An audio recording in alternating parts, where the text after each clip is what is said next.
Bueno, me gustaría en el día de hoy que pudiéramos leer un pasaje en el libro de Josué, capítulo 1, versículo 1 al 9. Es un pasaje muy conocido y que yo creo que tiene algunas cosas muy interesantes que enseñarnos. Y dice así la palabra de Dios. Aconteció después de la muerte de Moisés, siervo de Jehová, que Jehová habló a Josué, hijo de Nun, ayudante de Moisés, diciendo: Mi siervo Moisés ha muerto. Ahora levántate, pasa el Jordán tú con todo este pueblo a la tierra que yo doy a los hijos de Israel. Yo os he dado, como lo había prometido a Moisés, todo lugar que pise la planta de vuestro pie.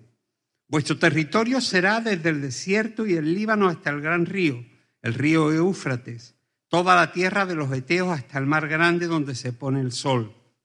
Nadie te podrá hacer frente en todos los días de tu vida. Como estuve con Moisés, estaré contigo. No te dejaré ni te desampararé. Esfuérzate y sé valiente, porque tú harás que este pueblo tome posesión de la tierra que juré a sus padres que les daría. Solamente esfuérzate y sé muy valiente para cuidar de cumplir toda la ley que mi siervo Moisés te mandó. No te apartes de ella ni a la derecha ni a la izquierda, para que tengas éxito en todo lo que emprendas. Nunca se aparte de tu boca este libro de la ley. Más bien medita en él de día y de noche, para que guardes y cumplas todo lo que está escrito en él. Así tendrás éxito y todo te saldrá bien. ¿No te he mandado que te esfuerces y seas valiente? No temas ni desmayes, porque Jehová tu Dios estará contigo donde quiera que vayas. Qué pasaje tan lleno de preciosas promesas y de confianza en el Señor. Cuando Miguel me pidió compartir la palabra con vosotros en el día de hoy, yo ya tenía desde el mes de diciembre, por algunas circunstancias, algo que compartir, y el pasaje que hemos leído nos va a ayudar un poco a situarnos en lo que quiero hablar en el día de hoy. Lo primero que me gustaría que entendiésemos es que el pasaje es el preámbulo de la llegada o de la conquista de una tierra.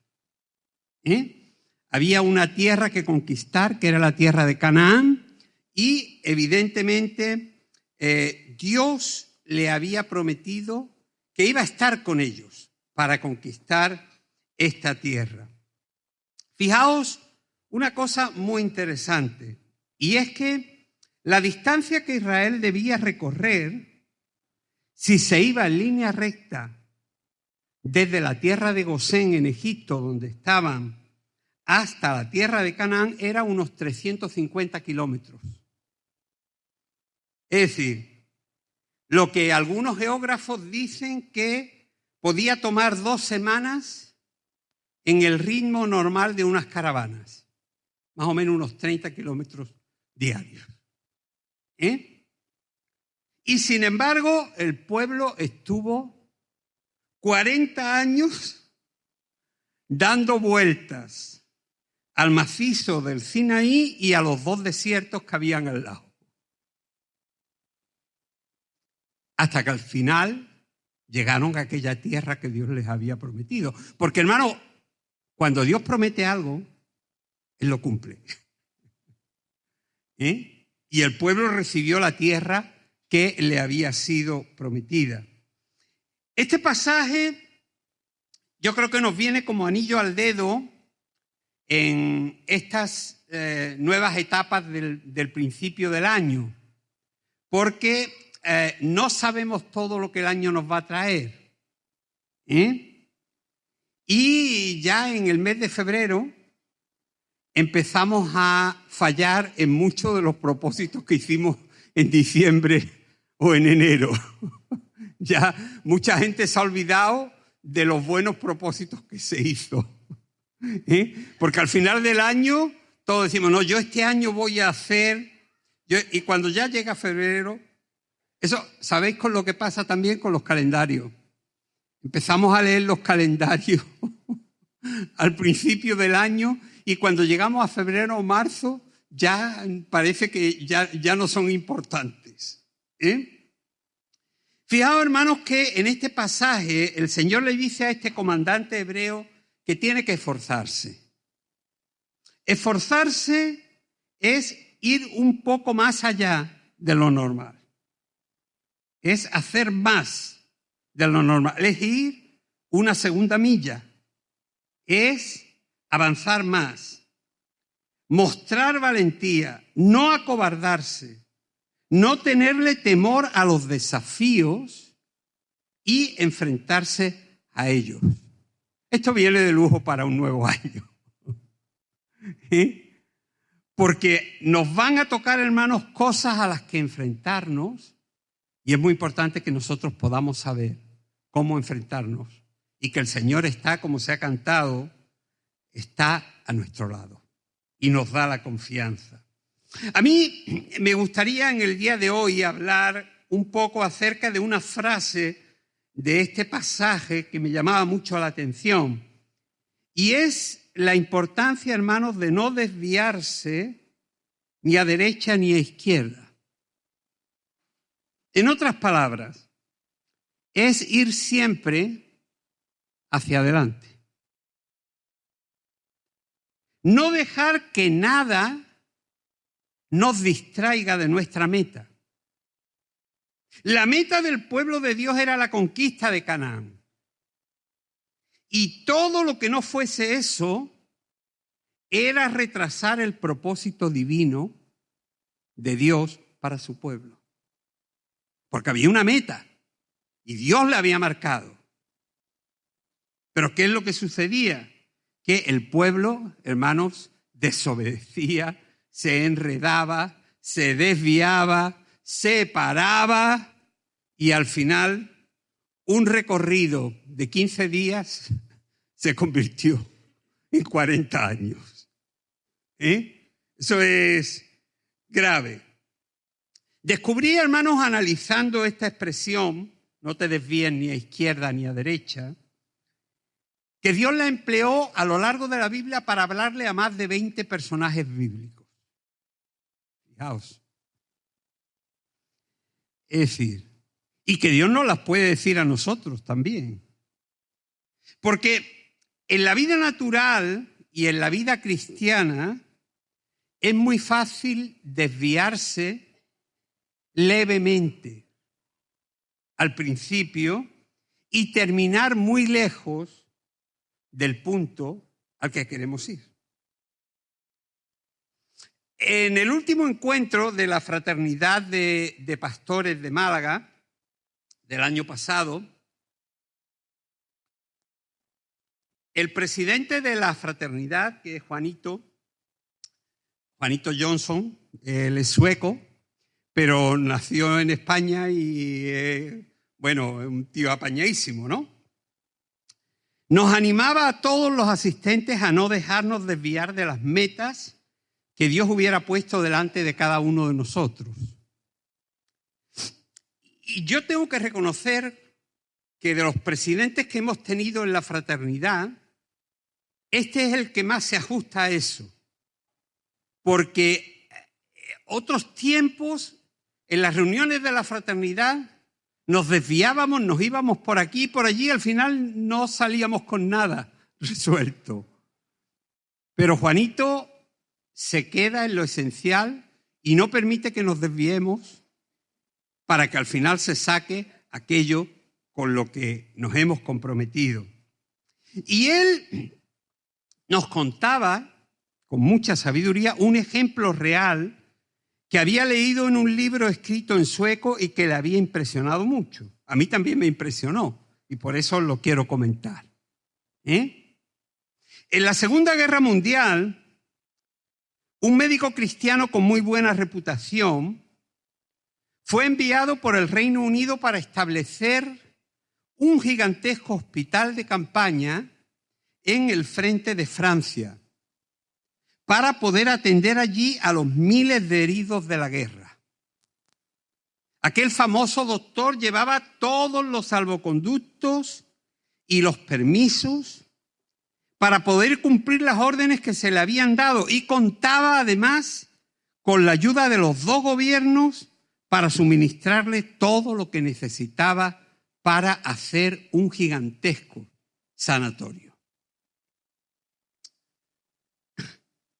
Aquel sanatorio ayudaría a todos los heridos de guerra de todos los bandos aliados a descansar en un lugar, digamos, cercano a la playa. Era en Calais, parece, ahí en la zona de Francia, donde se quería hacer ese sanatorio gigantesco.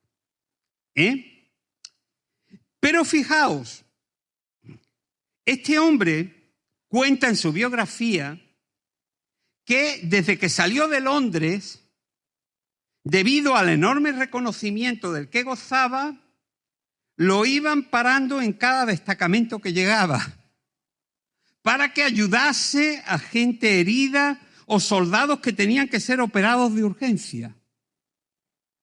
Y así pasó muchos años sin llegar al final al lugar al que lo habían destinado. Nunca se construyó el sanatorio. El médico, que ahora es un pastor reconocido, haciendo un balance de lo que había vivido en aquellos años de guerra, se daba cuenta que nunca cumplió el plan que se le trazó desde el principio por sus superiores.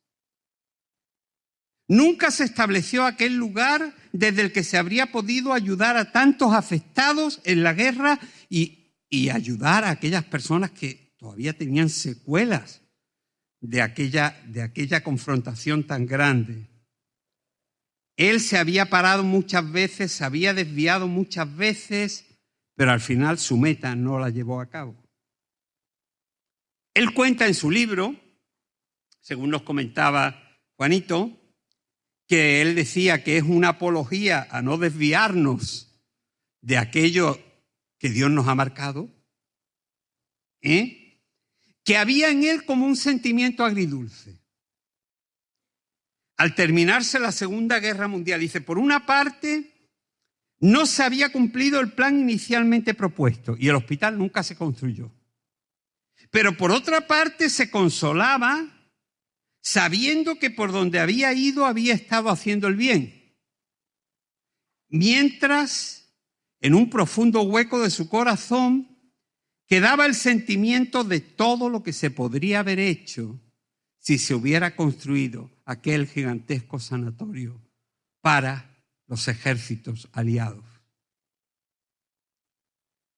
El final casi del año, durante una de las predicaciones de Miguel, mientras él hablaba de cumplir el plan de Dios para cada uno, una hermana, que está aquí, me preguntaba, ¿y cómo sabe uno que Dios le ha llamado? ¿Y a qué le ha llamado? Y mi respuesta fue, esto se lo tienes que preguntar a Él.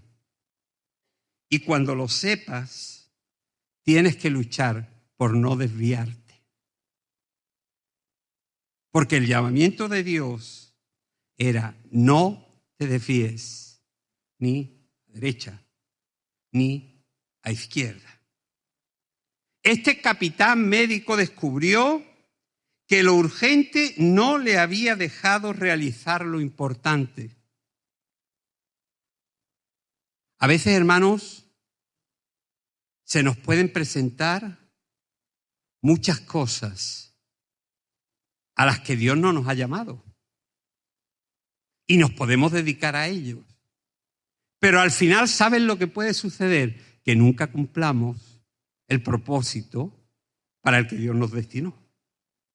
Por eso es tan importante aprender a mantenerse recto en el camino que Dios nos trazó.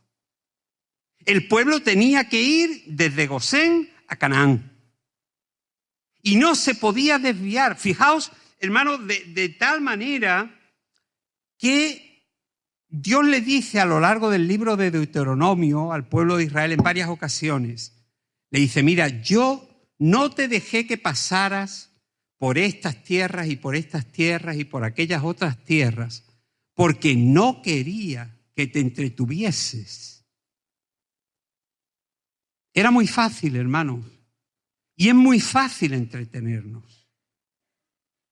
El enemigo, tenemos un enemigo que es astuto, cuando no puede pararnos, intentará que nos desviemos un poquito, solamente un poquito. Pero ¿sabes una cosa? El desvío es progresivo. Y podemos aparecer en la otra parte del mundo. Pongamos un ejemplo. El camino más recto para ir desde Antequera a Madrid es la carretera de Córdoba. ¿Vale? Salimos de Antequera y podemos llegar a Madrid directamente. Si yo sigo esa ruta que está trazada, llegaré en menos tiempo y llegaré bien. Pero si cuando llego a Lucena, que está ahí al lado, y hoy hay aquí algunos hermanos de Lucena, y me desvío un poquito solamente, me puedo encontrar en lugar de en la provincia de Jaén, en Albacete. Y si sigo desviándome un poquito, termino en la Comunidad Valenciana. ¿Me estoy explicando? Los desvíos, hermanos, son al principio casi insignificantes. No nos damos cuenta. Y cualquier desvío que tomamos hace que al final el desvío se vaya agrandando y aparezcamos allí donde no queríamos. Es muy importante, hermanos, que nosotros entendamos que el enemigo va a intentar ponernos señuelos. ¿Sabemos todo el mundo lo que es un señuelo? Es un engaño, una trampa.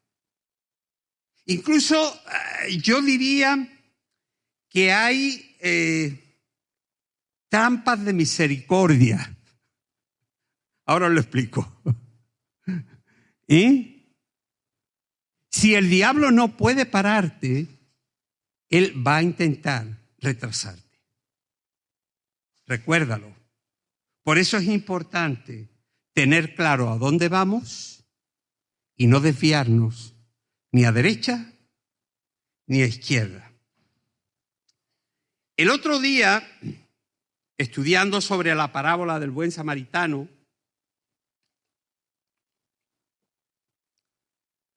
me daba cuenta de algunas cosas muy interesantes. Los cristianos hemos caído en la trampa de tirarle a la cara tanto al sacerdote como al levita su falta de humanidad con una persona apaleada y herida. Todos hemos caído en eso. Porque la parábola pareciera un ataque directo a la religiosidad cuando ésta impide atender al prójimo debidamente. Pero como ya vimos en el primer libro sobre las parábolas que el Señor me ayudó a escribir, el entendimiento de las parábolas no es tan simplista como nosotros muchas veces creemos. No es todo blanco o negro, hay muchas gamas de grises en medio. Y es muy complicado, hermanos, porque nosotros tenemos que aprender a descubrir en cada parábola lo que tiene que aportarnos y cuál es el énfasis principal. Según los historiadores y geógrafos del tiempo de Cristo, el camino que iba desde Jerusalén a Jericó era un camino muy peligroso.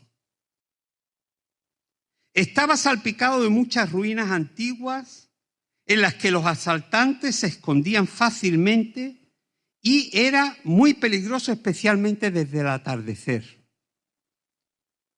Porque cuando caía la noche, allí se ponían un grupo de salteadores que eran conocidos porque guardaban entre sus ropas unas dagas curvadas que se llamaban sicar, lo que también les daba el nombre de sicarios.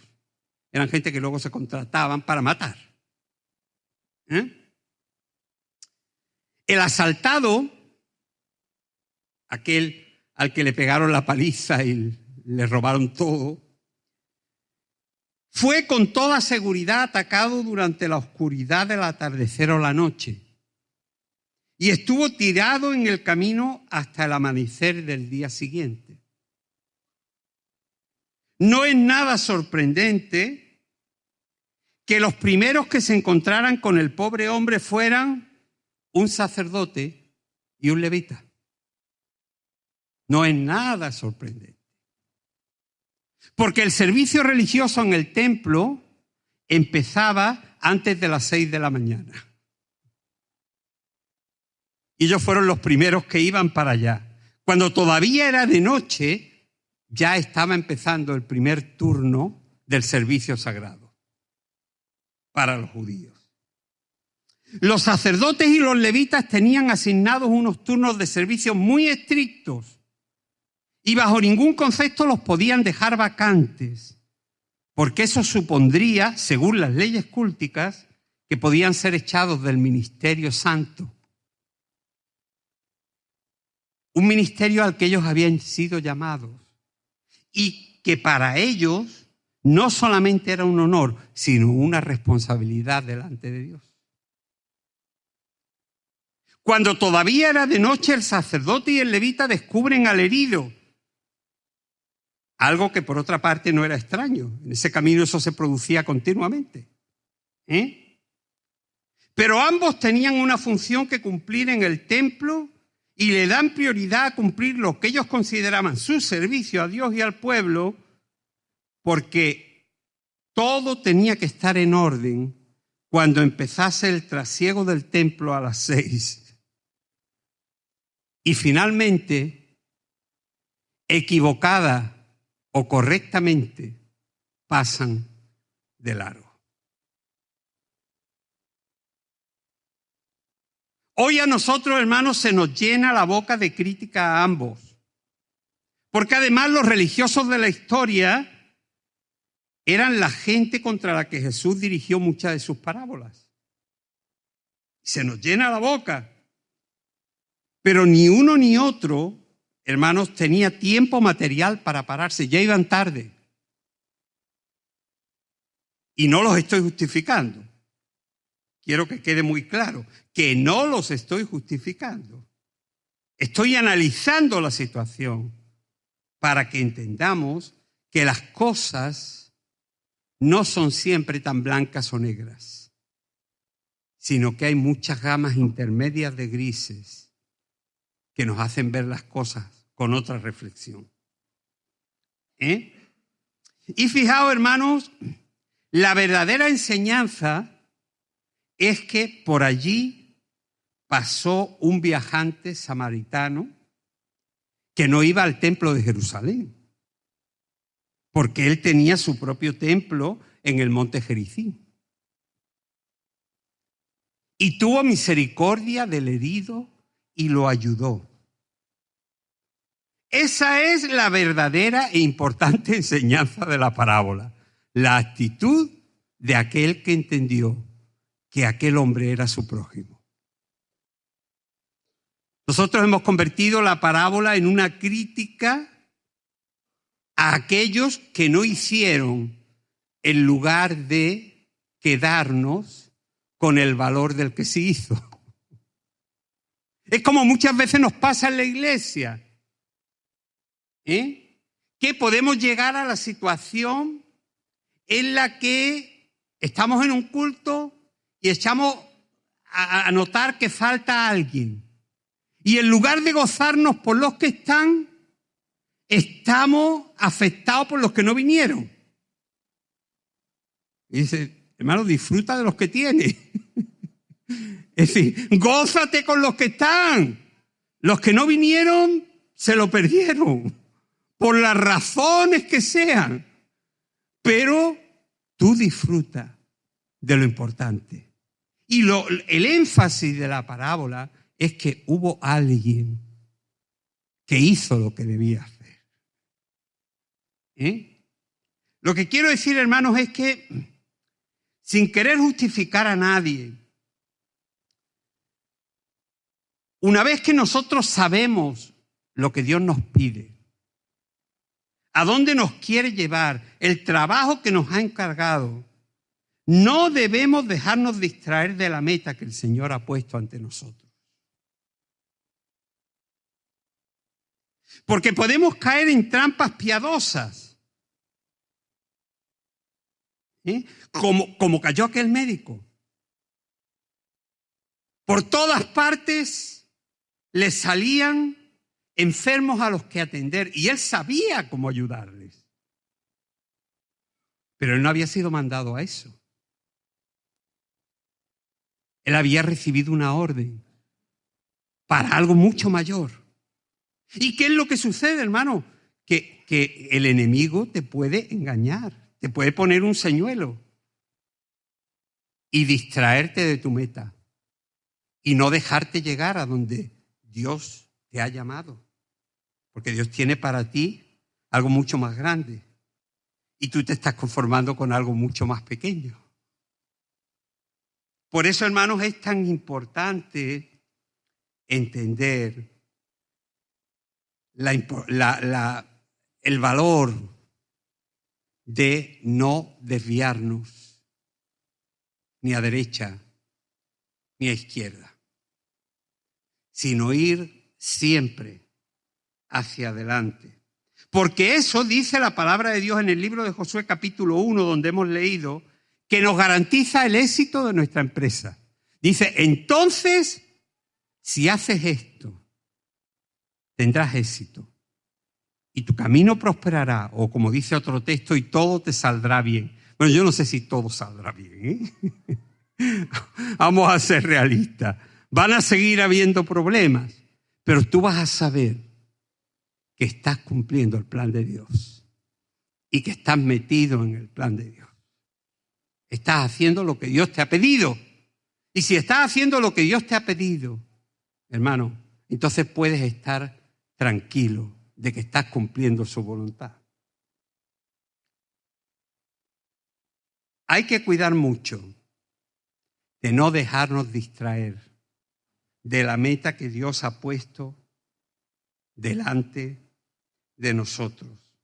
Porque, hermanos, solamente cuando seguimos la ruta de Dios, sin dejarnos desviar ni a derecha ni a izquierda, al final tendremos la satisfacción de decir que hemos estado cumpliendo el plan que Dios ha puesto delante de nosotros. Así que me gustaría que pudierais reflexionar sobre esta realidad. El peligro de los desvíos progresivos, que empiezan muy pequeñitos y se nos pueden convertir en algo muy grande. Y hermanos, sobre todo, no caigamos en las trampas que nos quieren distraer de la meta que Dios ha puesto delante de nosotros. Que el Señor os bendiga.